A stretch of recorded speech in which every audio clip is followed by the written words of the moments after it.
begin each day as if it were on purpose. Of all the people, there are 20 million people within an hour or two drive distance from this very room right here. But of all the people who could have and probably should have showed up, only you, the self-selected, bold entrepreneurs of our time, chose to get out of bed, and some of you to get on a plane, pack a bag, go through the expense and energy to show up in this very room. I first want to start by commending you for being the leaders of tomorrow. Yes. It's said that success, 80% of it is just showing up. So while other people outside this room are wringing their hands, fretting about the economy, only worried about putting a rear end in their recliner today, you showed up to be here. And so my job is to get you the other 20% of the way so that you can get 100% to the ideas, strategies, and information you need to accomplish your dreams, goals, and ambitions within this business as well as within your life. And for the last 20 years, I have intensely studied the area of personal development and human achievement. And for the last 15 years, I've actually been in the business of personal development. So I've had the privilege of building products with and doing events for and producing television programs with some of the greatest thought leaders, writers, authors, and speakers of our time. And if you read Success Magazine, I get a chance to sit down one-on-one with some of today's greatest and most celebrated achievers. And so you can say that on this stage here today is not just me, but it's also Richard Branson and Donald Trump and Dr. Oz and Susie Orman and John Maxwell and the rest, because they've deposited their ideas. I've had a chance to sit down and probe them to pull out the very best ideas that they have to become successful. And so all of their ideas are going to be presented to you here this morning. Here's my big, hairy, audacious goal. I want this to be the best, most impactful, life-changing success talk you have ever heard. And that's my goal. And so if you're ready, say I'm ready. You are ready. All right, so here's what we want to accomplish.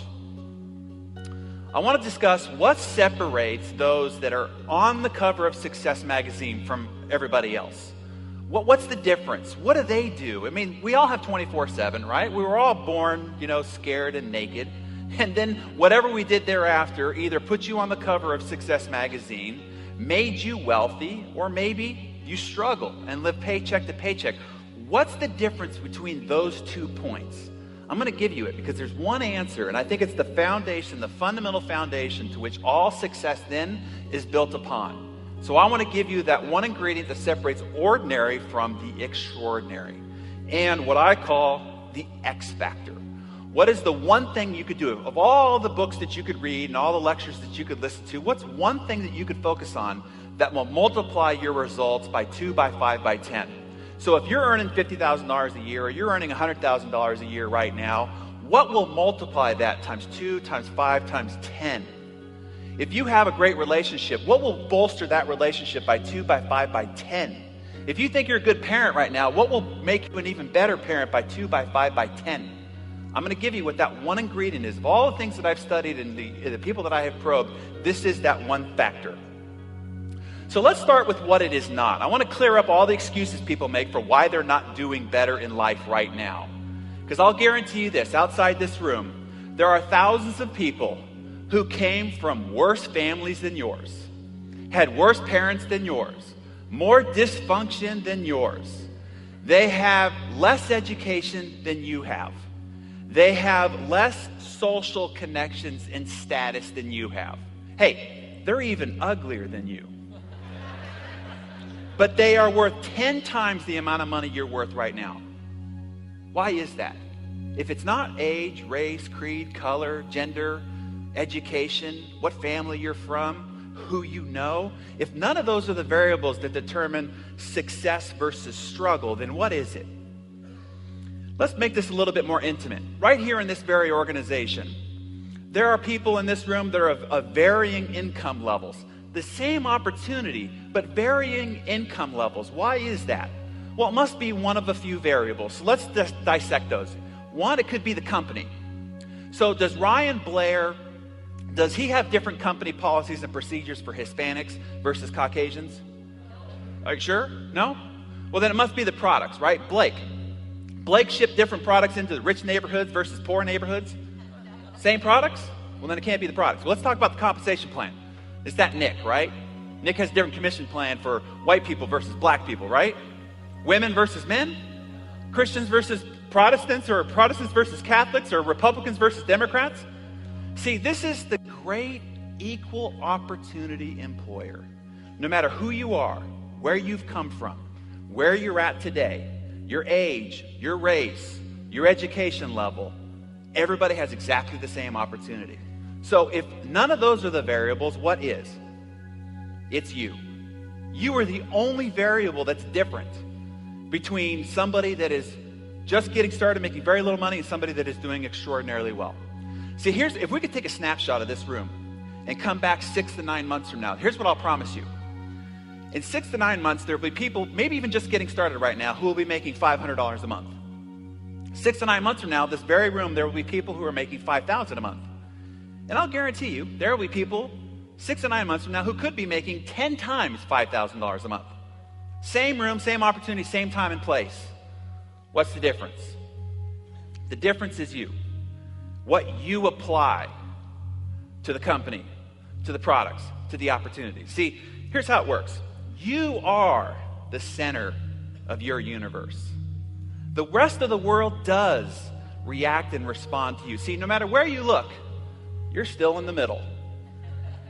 You are the causal source of everything in your life. Let me give you the one day that changed my life. The one life philosophy that changed my life. I was 18 years old. I was waiting for a table in a restaurant, and I met a guy, stranger to me. We got talking. He invited me to a seminar. I went to the seminar. There was something unique about the guy, so I was encouraged to go. And at the seminar, they were having a discussion about relationships. And the lecturer said, what is the shared percentage between the two people of making that relationship work? I was 18. I thought I knew it all. I blurted out 50-50. The look on the lecturer's face made it obvious to the group that that was not the right answer. Somebody else then said 51-49, because you got to be willing to do just a little bit more than the other person. The look proceeded. And then somebody said 80-20. And I don't remember exactly what their explanation was, but it involved some sort of an algorithm, right? So the lecturer just finally turned to the board and wrote 100-0. Until you're willing to take 100% responsibility for the betterment of that relationship, will that relationship work? Because if you're ever giving something with the expectation that you're going to get back, that relationship will always be open and vulnerable to being doomed. Taking 100% responsibility for your life in every aspect. This sounds simple, but it truly transformed my life. Because see, you have caused every outcome in your life. You are personally responsible for everything in your life. Either you have caused it by what you have done, or you have caused it by what you have not done, or if something happened to you, you are still 100% responsible for how you responded.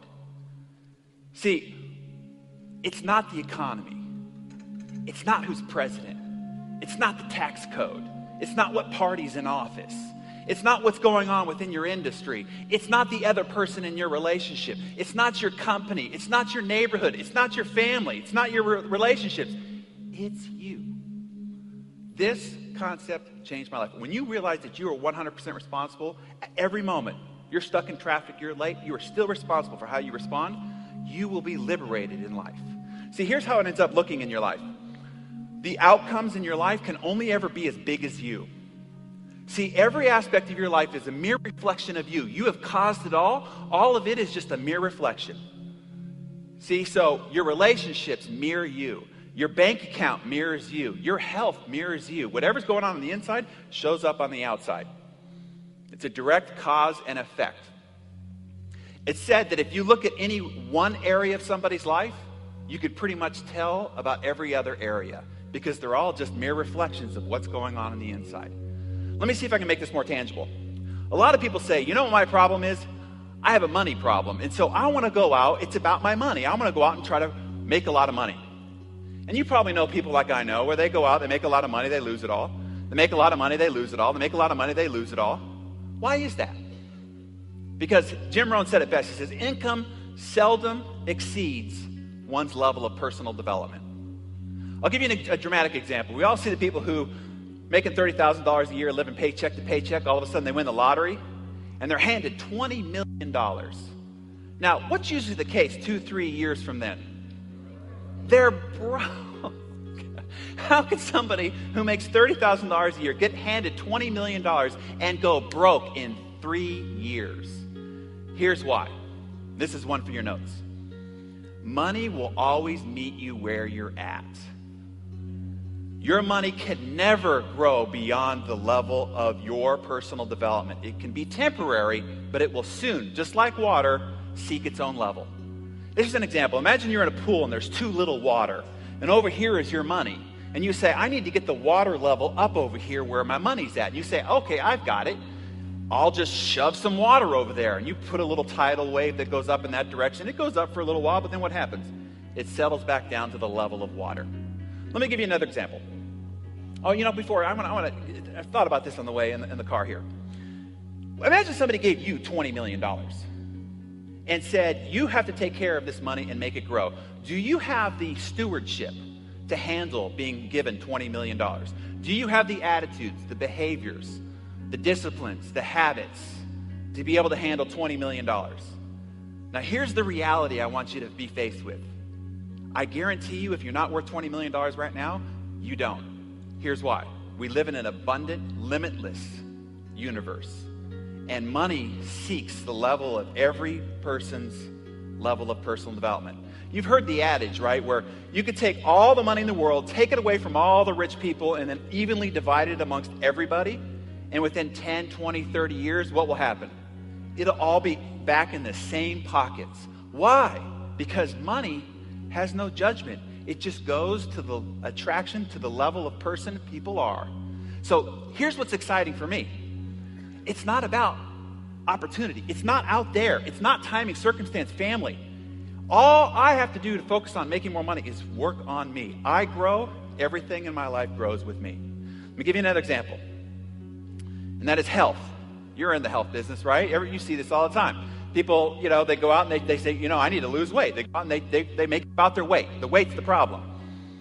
They don't realize that it's an outcome. They think that it's the cause. And so they go out and they chase diet programs and all the rest of this. And, why is it that 99% of all people who go on a diet program end up gaining all the weight back? Because it was never about the weight. It's all about them. The weight, the health is a mirror. It becomes, I call it the ultimate personal development billboard. You are wearing your personal development on your body. It is a mere reflection of what's going on the inside.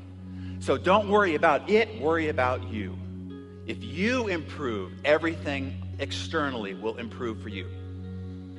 So here is, in 1994, I met my mentor, Jim Rohn, and I went to a seminar, and this was the second day that changed my life. And he said these words, and I suggest that you write these down. 2 years later, I was making a 7-figure income. 2 years after that, I was worth more than $1 million. And these were the words that changed my life. If you want to have more, you have to become more. For things to change, you have to change. For things to get better, you have to get better. And here's a couple of money shots.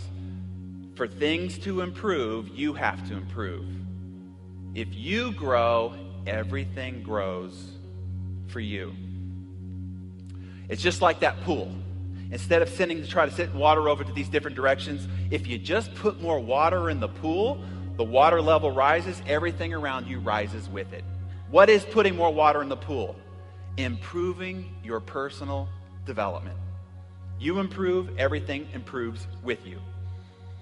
All right, now let's take it a little bit more specifically, right? Let's have some tangible effects into your business right here. I want to make this a very impactful program for you. So let's talk about the things that you are involved in you becoming more successful in this business: sales, recruiting, communication, leadership. So first of all, tell me, what products do you sell here at Visalis? What products? Wellness, health and wellness, weight management, performance. Okay. Let me give you the answer. Let me clear it up for you. You sell you. Because when you're talking about performance and health and wellness and weight management, they're not listening to you. They're looking at you. And they're thinking, do I want what this guy's got? Is this woman the person I want to become? Do I want to come off to my friends like this person's coming off to me? See, it's not the words you speak. It's the person behind the words. I love the line that says, who you are speaks so loud I can't hear a word you're saying. Emerson, thank you. So here's what happens a lot. People get worried about what do I say? When I meet a new prospect, what do I say? What's my script? What's my sales presentation? They focus on that. Let me give you one of the worst sales presentations of all time, but one of the most effective in recruiting. He said, you follow me. I mean, come on, right? I mean, that's pretty basic. I mean, why would that work? It wasn't for what he said. It was for who he was. His name happened to be Jesus Christ, right? So it wasn't what he said. It was who he was. It was all that he was for what he'd never had to say. Does that make sense? So it's the person behind the words that makes communication, recruiting, and sales effective. And when you improve, everything improves for you. See, I have friends in my life that if they said, you follow me, I'd follow. They wouldn't have to say any more because I have that much respect for who they are. And I also know some people that if they said, you follow me, or if they said anything, no matter how elaborate, how incredible, how enthusiastic, how passionate their presentation was, I ain't following. Do you understand the difference? So if you want to improve your recruiting, your communication, your sales, your leadership, improve you. Become what everybody else seeks. Be the leader that you want to attract, right? Be the person that you want to involve within your business. If you're that person first, everything will come to you. All right, so now that we have discovered, let's take a second here to see where we're at. We've discovered that you are the cause of all the outcomes in your life. Now, I don't want to just leave you there, right? Okay, here's the issue, everybody. You're the problem. Have a great day, okay? I want to take this a level deeper and say, okay, well, how can we work on you? How can we improve this? So there's a few areas typically that you can focus on to try to improve you. And what I want to do is to have you tell me which areas you think are most effective to work on. So I want you to think of the most successful people, Richard Branson and the Donald Trumps and the Oprah Winfreys, the Ryan Blairs, right? The Nick and Blake, or whoever in your mind you think personifies significant success. And just give me one word that describes them. Communicator. Commitment. Hold on. Commitment. Determined. Tenacity. Discipline. Integrity. I'm sorry, you tried hard. What? Loving. Motivator. Confidence. I'm sorry. Listener. Passionate. Passionate, sincere. Influencer. Apathetic. Okay, they have empathy. Okay. Apathetic wouldn't be good. All right, that's enough. Thank you. All right, so we have 1, 2, 3, 4, 5, 6, 7, 8, 9, 10, 11, 12, 13, 14 different types. So here are the three areas that you can go to work on. You can work on skills and tactics, you can work on product knowledge, or you can work on attitude. So I want to go back through the list and determine whether it's skills and tactics, product knowledge, or attitude. So commitment. What is that? It's an attitude. I'm going to say sometimes it's actually a skill as well. So let's skip that both. All right, commitment. Attitude, right? Determination. Attitude. Tenacity. Attitude. Discipline. Attitude is also a little bit of a skill. What the heck was that? Oh, integrity. Skill. No, it's not. It's an attitude, right? Loving. Attitude. Motivated. Attitude. Confident. Attitude. Listener. Skill. Passionate. Attitude. Sincere. Attitude. Influential. Skill. Empathetic. Attitude. All right, so we've got for skill, we got 1, 2, 3, 4. Product knowledge, we have 0. Attitude, we have 1, 2, 3, 4, 5, 6, 7, 8, 9, 10, 11, 12. 12 for attitude, 4 for skill, 0 for product knowledge. Now, the lesson that this teaches you is where are you focusing your training on yourself? And you're in the business of leadership. Where are you focusing your training for your people? Is it product knowledge? Is it skills? Or is it attitude? Because I'm going to tell you, you said of all the most successful people in the world, attitude is by far more important. And that's the truth. So let's talk about what is the number one most attractive attitude that you could foster within yourself and that you're looking for when you're out recruiting people. My answer, and somebody said it here, was passion. Let me give you an example. It's a story back in the ancient Christian times. I mean, this is way back when, right? Where you couldn't just walk down the street and say, I'm a Christian, right? They'd cut off your head, throw you in jail. I mean, it wasn't like you could put 125,000 people in the Colosseum for a Sunday rally, right? As a matter of fact, back then it was said, if you're a Christian, stay out of the Colosseum, especially on Sundays, right? Feed you to the lions. Well, when times are mean, tough, and ugly, that's when you need leaders. And God was out recruiting. Well, back then there was this guy called Saul from Tarsus. And Saul was one of those guys, whatever Saul was into, everybody had to hear about it. Saul had an opinion, everybody was going to know about it. As a matter of fact, his nickname became All Out Saul, right? Didn't do anything halfway. Well, there was one problem about Saul as a potential recruit for Christian leadership. He hated Christians. He hated them so much, and he had so much credibility within the community, he could get letters of authority to go around killing Christians. Well, one day, he hears about this new group growing up in Damascus. And Saul goes into a fit and a rage. He gets letters of authority, gathers some men, and goes booking it for Damascus. If you read the text, it says he was breathing threats of slaughter, which means he felt pretty strongly about it, right? This is one passionate guy. Well, God's looking down on all this and says, look at that Saul. That guy's incredible. That's my guy.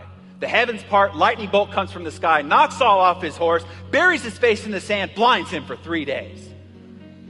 God's got some recruiting tools we just don't have available to us, right? I mean, can you imagine? Did you say no to this opportunity? Blinded for 3 days. I mean, that would be great.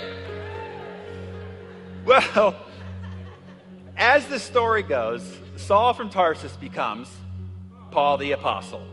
And if you read the text, it says, the things I once hated, I now love. The things I once loved, I now hate. He became one of the greatest early Christian leaders of all time. And the point of the story is this was a strong feeling, passionate person. I've had some people in business that when I first approached them, they were passionately against me.